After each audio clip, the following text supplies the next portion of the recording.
Today I'll not just be teaching you how to remotely control any computer from your phone, I will also be teaching you how to hack it.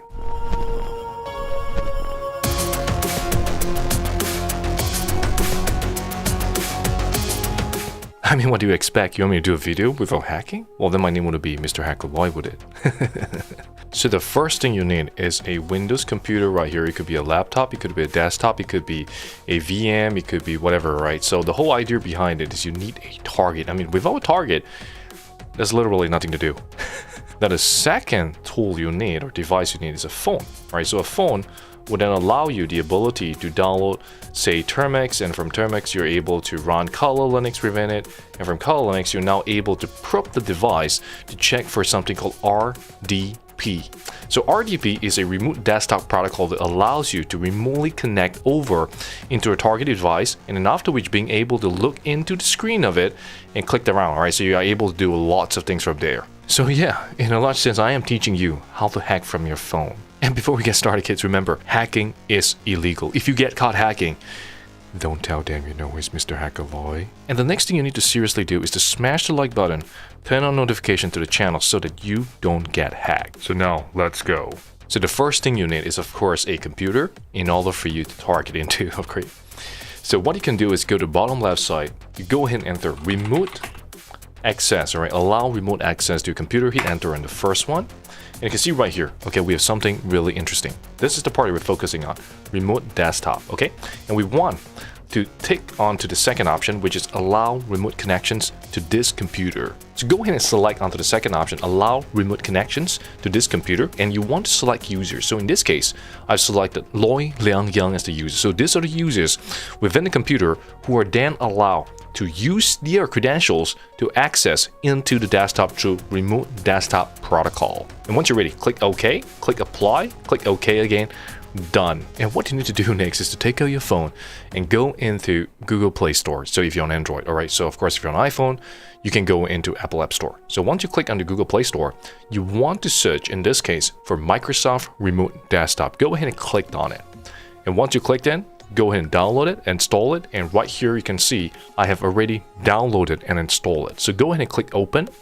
And once you're right here, all right, you can go to the top right corner and you click onto plus. All right, so what I'll do now, I'll go ahead and remove this one and show you how to add one right here.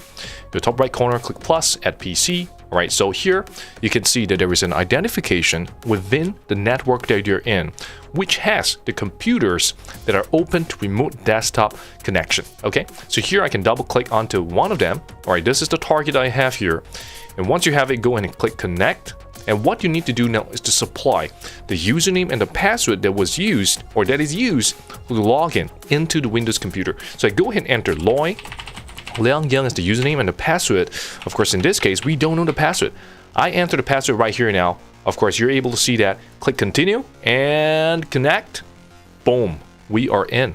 We can see right here now, as simple as that, we have gained access into the Windows computer. Well, that was really easy, wasn't it? I know what you're thinking. How can we hack that? So what you do now is you pull up and go into Termux. All right, go ahead and click on it. And once you're right here, okay, what I'll do is I'll show you the whole example of things that's going on. All right, so let me go ahead and exit on this one. Clear. Okay, so once you're in Termux, this is what you will see. All right, you see something that's very familiar as though you're in a Linux desktop or whatnot. And what you want to do now is you can go ahead and enter NetHunter, and that will bring you into Kali. So once you're in Kali Linux, what you can do here is you can think about scanning whether the device has remote desktop protocol or port open. Okay, so what you can do is you can use something like Nmap to help us do just that. So go ahead and enter Nmap followed by -p. In this case, RDP uses 3389 as the port, 3389 followed by the target IP address. So in this case, 192.168.0.185, all right, followed by /32 or whatever. And you go ahead and enter -pn, hit enter on that, and you can see right here we have the following results. Beautiful, look at that. So you can see right here we have 3389 that is open to the world.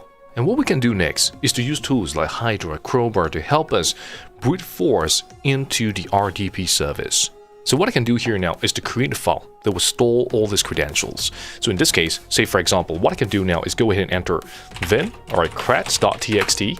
Okay, so here I got several examples of possible passwords, and what I can do now is I can go ahead and remove them, and I can insert them. Okay, I can insert new lists of passwords. So maybe password could be like 1, 2, 3, 4, 5, 6. All right, so again, all these are the different commonly used passwords. I could download them. All right, Hacker Loy is very handsome as a password. We saw that from a few of the videos that was created. All right, so that's a potential password that's used. And once you're done, go ahead and save it. All right, done. And what hackers usually do is that they go over into all these data breaches that has the usernames, email addresses, passwords that are being exposed, and use them to gain access into these services. So if a computer belongs to a specific company or corporate, they could then use those existing email addresses or usernames, or commonly used email addresses and usernames, and be able to supply, again, those breached passwords and use them to gain access into the device. Next up, once you're ready, all you got to do right now is use a tool like Hydra, supply the username, supply the list of passwords, and a target IP address, hit enter on that. Let's see what we get right here. Boom. You can see over here, we have the RDP of Loy Liang Yang, password of 12345678. And that's how you do hacking from the phone.